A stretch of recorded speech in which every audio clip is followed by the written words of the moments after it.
Mamimiss ko yung lugar na to. Ano, ganda. Mamimiss ko yung lugar na to kasi din naging home namin dito sa London. Today is our last full day. Hindi full day, hanggang so last day here in the UK. We're flying back to Manila later.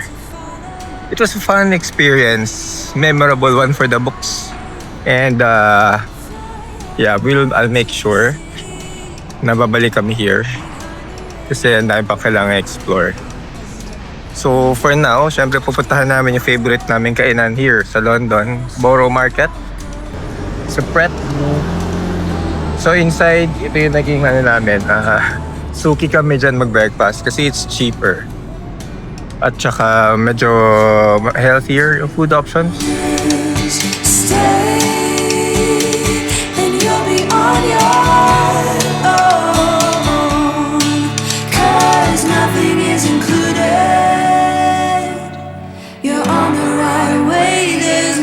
Walang flag ng Philippines. Ba't kaya?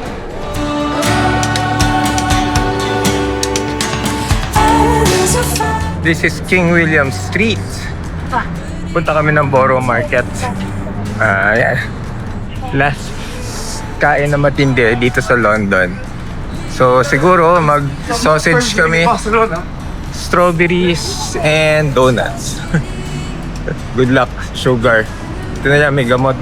Siguro mga next year, makaipon, babalikan din namin itong Borough. Try nyo. I try din yung Camden Market.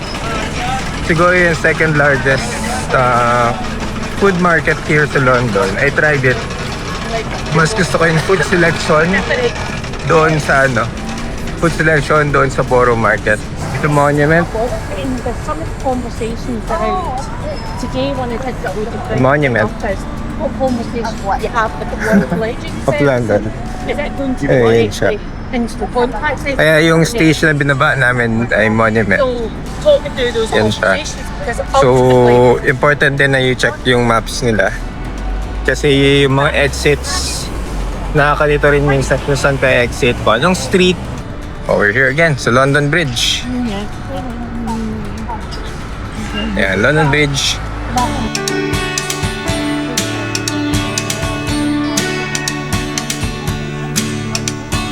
Oh, there's a fire between us, burning our hearts and head. We want you to follow. And we're back here sa Borough Market. Huling hirit meal before bumalik na Manila. Sarado pa yung South Bar Cathedral. Pwedeng dumaan. Buti kukunti pa lang yung tao ngayon. May chance mag-recommend na seat. Reason. Let us show you how it goes. Would you like to? So may iba naman, tatry ko yung beef and chili sausage roll. Kasi yung isang araw natry ko yung natry ko na yung pork. Thank Thank you. you. Thank you. Have a blessed day, guys. Yeah. You too. Yeah, best time to go come here na mga 10 o'clock. Yeah. So we're getting strawberries from here. Name na store, Turnips Borough. It's here. Yun pa namin. You're gonna get. We'll have two with chocolate. So, £6. Thank you. Okay.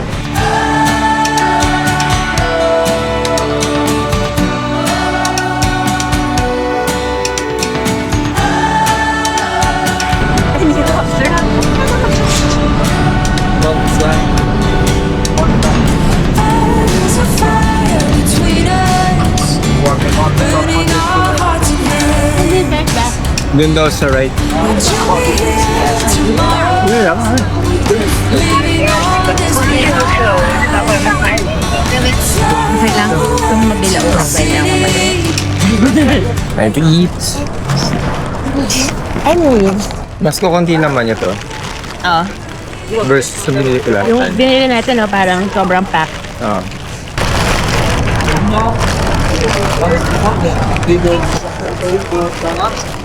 Beef and chili sandwich rolls. Mm-hmm. And you'll be on your own. Ito na. Alas 12. Madami ng tao sa Borough Market. 10 o'clock is the best time to go here. Sigaw ko yung tao. Let's go.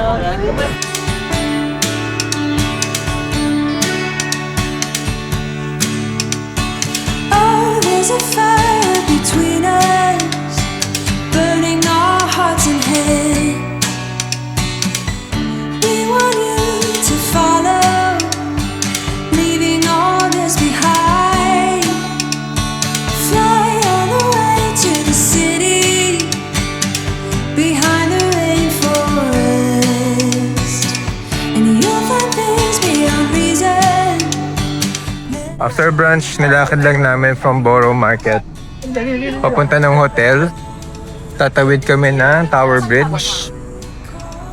Yeah, to burn all the calories na nakain namin. Imagine na 8 sausage roll and then strawberry. Maraming calories ang burn ko for this walk. And feeling ko naman this walk will do justice sa lahat ng calories na kinain namin kanina. A few hours na lang, we'll head back to Manila. Uwi na kami. After that, medyo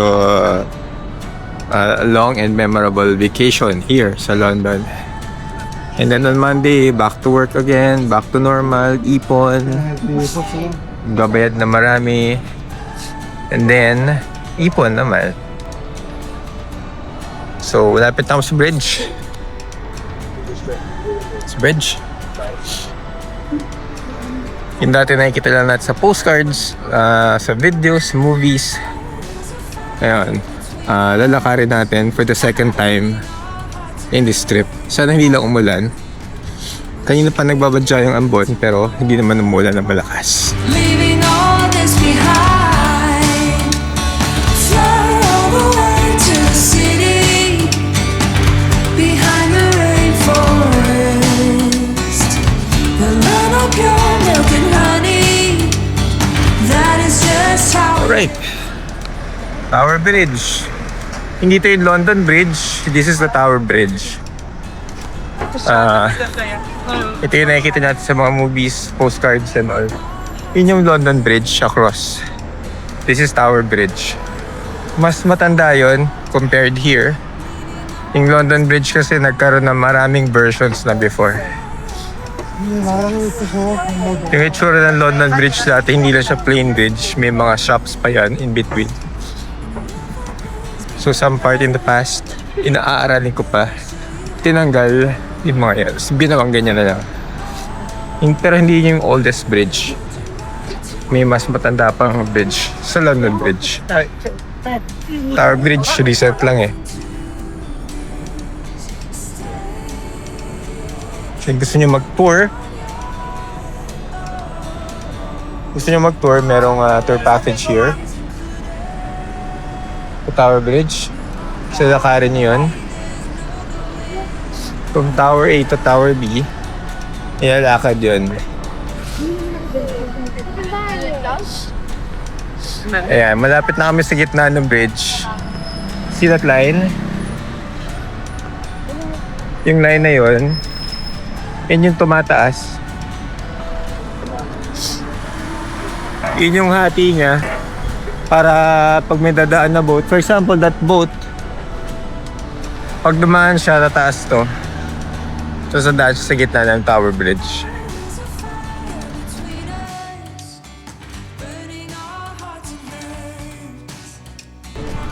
Alright, we're back here sa Trafalgar Palace Square.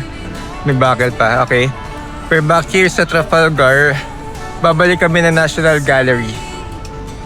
Final stretch ng pasyal. An hour and a half siguro. Be fair. Tapos punta na kaming airport after. Ayan, nabitin kami sa gallery kahapon eh. So, bawi today. Kailangan lang ubusin to dahil bawal ang drink sa loob.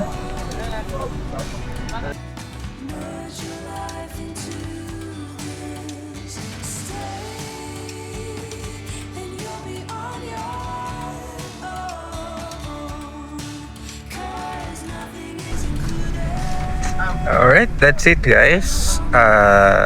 Sa plane na kami. pabalik ng Manila. It was a nice vacation. Sulit. Uulitin na vacation. Next year, ipon pa more.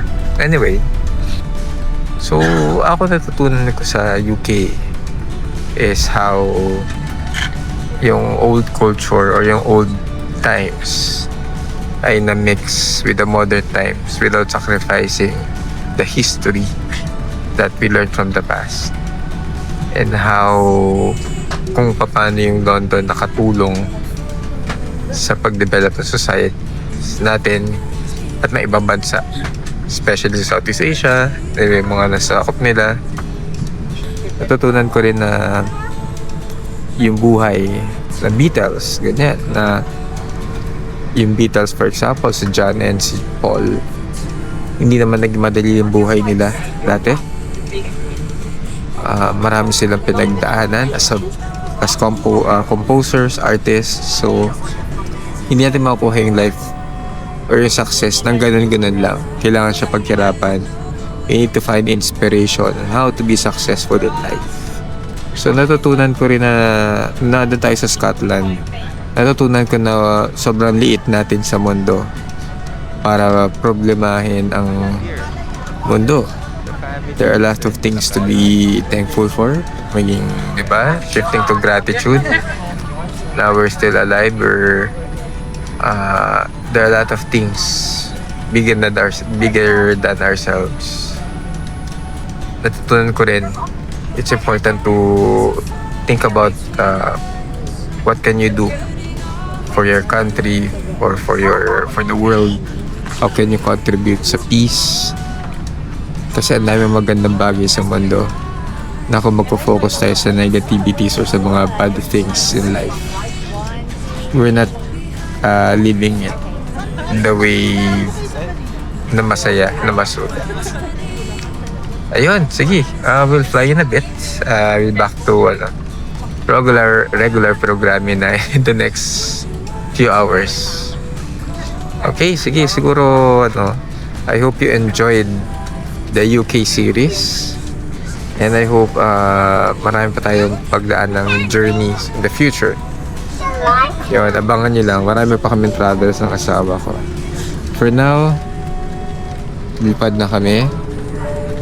Yan na. We're going